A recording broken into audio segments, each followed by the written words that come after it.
Hello and welcome guys. Today in this video I'm going to show you how to open Excel files in bulk. So friends, rather than open file one by one when you have multiple files you need to handle, there is a handy way to open them all with just one click.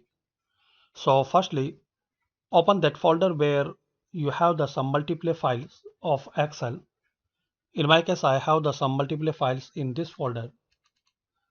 So in here now select all to open this all file with one click. So select all like this and now press enter.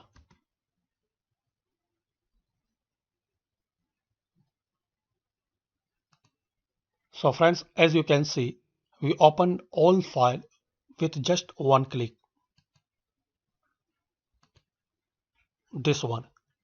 So that's it friends. By this easy and very simple method, we can open a lot of files of Excel in bulk. Simple method, select all file which you have and just press enter. Hopefully you like this video.